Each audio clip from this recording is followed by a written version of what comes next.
Let's continue this Republican love fest with a couple other reporters from the Denver Post. John Murray, who covers politics, and from the AP, Nick Riccardi. You're almost there. I almost got it. Can you say your childhood name? No, I don't think I can say that on air. I don't think the FCC would allow it. Nick, glad to have you. Thanks for having me, John. All right. Were any of you in the spin room? We both were. Yep. How was it? Was it exciting? Was it fun? It's like, this is the cool part about being a reporter. It was a fun atmosphere. I get to rub elbows with other reporters from all over the world, and look, there's Donald Trump. It had an element of that. It's also a really stressful place to work when you're on deadline, but that comes with the territory. Because everybody's yelling at you as you're... Oh, yeah, there's just this cacophony around you and all this noise, and you're trying to file your story. Then if you need a source, though, they're right there, so that helps.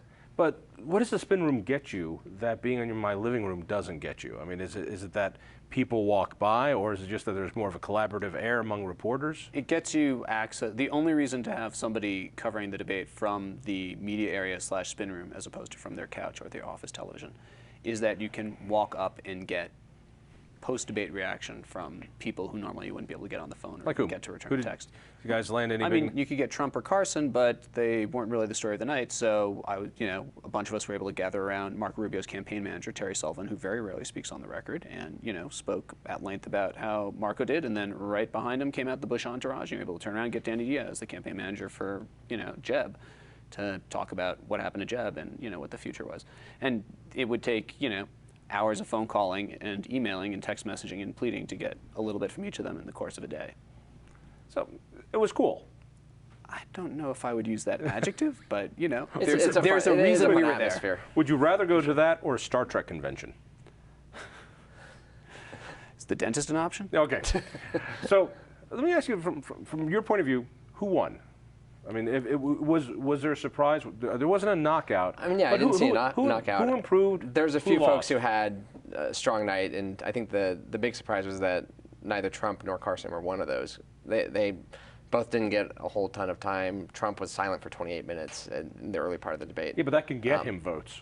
Yeah, potentially true. And Carson, he's just not an attack dog. He's not a fighter. So, he didn't try really hard to go after Donald Trump or anything like that. But you did have Ted Cruz talking very forcefully and being quick on his feet. You had Marco Rubio very ably rebutting attempted attack by George Bush. I said Jeb Bush.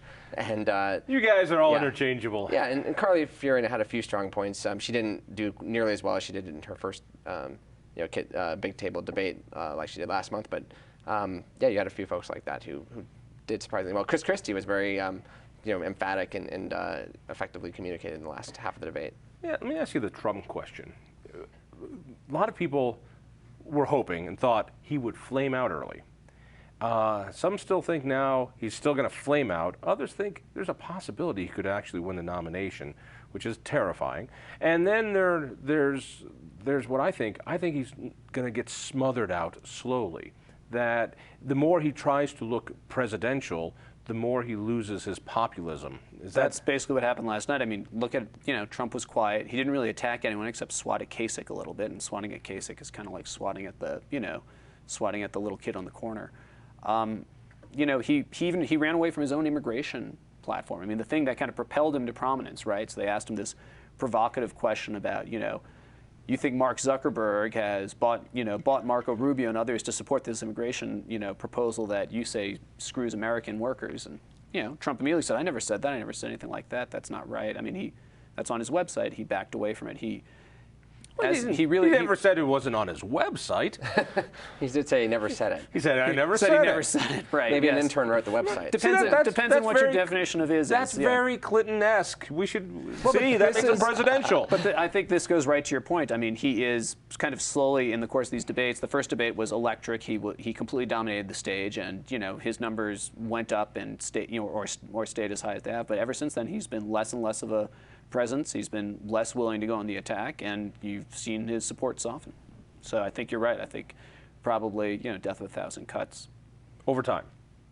Probably over time. I mean, he's got money, he's got resources. He's not going to go away of his own volition until he has evidence that voters don't want him there. Now, you guys got to see all these characters in the spin room. Did they walk around afterwards, or just their handlers? A good number of them did. Carson, Trump, Cruz. I definitely saw them out there. Did you see any others? Some of them had handlers and didn't make an appearance there. Yeah, you usually see the handlers rather than the candidates. I mean, occasionally candidates will come out, but you usually see. I didn't see Cruz holding forth. Was he holding forth with people? I was probably typing. Holding forth? Just chatting with reporters and Holding giving his take forth, and I like such. that. I mean, like Trump, I think he was. Trump and Carson They were very heading for the differently. TV Yeah. cameras. Yeah. All right, so there's a question that, since you're there close up, that I think only you guys can answer. What does his hair look like? It's up just close? as bad as you would. It's actually worse than on television. Really? I think sent a photo to a couple friends just because I was about 20 feet away from him. I never talked to him last night, but and sent it to them. And they're like, wow, he does look that bad, doesn't he? Really? It doesn't look distinctive. quite human. It's Yeah. distinctive. Yeah, you know where he is by the scrum of cameras around him, and also by that kind of little floating orange thing that you can see above him. Talk to me a little bit about Jeb. He got the least amount of time. I think he was second least. Second at the least? very end, yeah. And he Depends on right. Yeah, it doesn't really like matter missed in out the on a end, couple yeah. of seconds Right. in closings or not. I mean, Yeah. it's, and he took a shot at Marco Rubio, and Marco just batted it back beautifully. This was the front runner. This was the guy who still has $100 million in his pack. He was the guy who voters were told was going to be the front runner back in, what was it, January. He's never really been much of a front runner since then. Is it just He's failed to take off.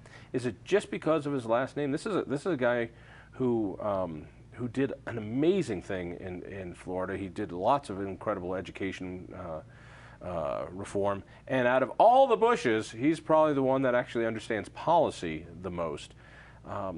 Is it just the last name? I don't think it's just the last name. I mean, it's probably undeniable that for some voters, they don't want another Bush in the White House if they feel that way. But it's an outsider year in the GOP right now. There's a thirst for somebody with an outsider perspective. You look, Rubio's still a fairly fresh face in the party, but he and Bush are still seen as kind of the establishment insider types, and they're polling in the single digits. And the other three in the top five are all outsiders. You got Carly Fiorina, and you've got Carson, and you've got Trump. And it's like, what, 3-1 that they're outpolling these other two I mean, guys. there's another problem for Jeb, which is that you talk about all the things that he did in Florida, and you got to remember all of that stuff when he was really cutting his teeth in politics in government. That was all a political lifetime ago. I mean, that was, he ran for office the first time in '94. He hasn't run for office since 2002, before this year. So this is a guy who is very much campaigning the old way, is used to the old way of doing things. And I think you can kind of see that the way he, frankly, is expecting. He'll talk about his Florida accomplishments, but I think the evidence has shown this year that voters really don't particularly care about what their candidates have accomplished while holding office. They want to know if they're angry or upset or hopeful or what their plans are. And he says, I don't perform, I don't want to perform. And realistically, that's what you do, especially nowadays. I mean, I think you did it as well in the 90s, but you do it even more nowadays. Let's talk a little bit about the outsiders. To have these three who are taking the majority of the polling, my sense is over time, those begin to wane down. Carly might be an exception. I think she is a fascinating candidate for a lot of reasons. Carly's not really an outsider in the sense Right. that she's run for Senate before. She's very much in the middle of the Republican Party establishment. And She's also been involved in a lot of conservative Republican organizations, from Absolutely. American Conservative Union. All right, so but the more we talk with Ben Carson, the more we like him, but we get an idea that he's good on ideology, maybe not so great with the mechanics. The more we talk with Trump, and he actually has to talk about policy, something happens. Does this outsider stuff, do you think, boil down to one candidate, or does this outsider stuff go the whole way? I have a hard time seeing it making it all the way. Well, I mean, eventually, at least one of them will be, or at least one cannot be left standing, if that makes any Right, sense. that makes I mean, sense. Mathematically, it's going to right. be winnowed down, and so if there's three outsiders in the 2 or 3 outsiders in the top 5, somebody's going to drop out at some point. They'll have to. Is it now, or is it in 2 months? Is it in the middle of the primary season? It's hard to tell. It depends on what funding looks like, what ground game and organization looks like. From a Colorado point of view, I'm pretty tied into the politics here, and I don't see Colorado Republicans coalescing. I don't see them saying, You know, I mean, we got a bunch of people who are definitely Bush folks, and there are people who've been, I think, largely involved with his brother. But I don't see a Colorado candidate yet. I mean, yeah, there isn't. I mean, that reflects the general national picture. I mean, Republicans just haven't coalesced around anyone. And, you know, given the number of candidates and how many of them are qualified, at least on paper, and I mean, it's not really surprising that they haven't coalesced yet, and also the outsiders taking up so much of the oxygen. I mean, realistically, the time to wonder about whether the parties coalesce and who's up and who's down, stuff like that, comes in January, probably. I mean, we're still a couple months out from when you can really get a good sense of what's going on in this thing. Right now, it's kind of like trying to, you know, it's like trying to predict who's going to win the World Series based on their Cactus League performances. I mean, we're not there yet, and you know, I'm not surprised that people in Colorado have a hard time grabbing onto somebody because keep in mind that Colorado, I mean, exhibits a lot of the same divisions within the Republican Party right. as nationally. You've got, you know, people who believe in the existence of man-made climate change. You have people who dispute that that's the case. You have people who look at the giggle there. Want immigration you just reform. Can't help yourself. Well, no, I'm trying to think of my next point. But you have people who you've got moderates, social conservatives, economic. Yeah, you've got Republicans who want immigration reform and those who don't. Just a minute left. Tell me, the Republican Party of Colorado played a large role in the mechanics of this. How did that go? I mean, they were shuttling people from the Omni Hotel to making sure you guys were doing. I thought it went really smoothly, at least from my point of view. Would I be wrong? No, it's probably the first thing the Republican Party of Colorado has been involved in this year that did go really smoothly. But I didn't see a single. I mean, I didn't see a problem. So yeah, kudos to them. And probably the only thing mechanically that didn't go very smoothly is that the trains broke down at DIA this morning when a lot of them were trying to get home. Oh, really? Yeah. Oh, that's brilliant. That's what happens when you rely on fixed rail transportation. It's a ridiculous thing to do. Who won media-wise?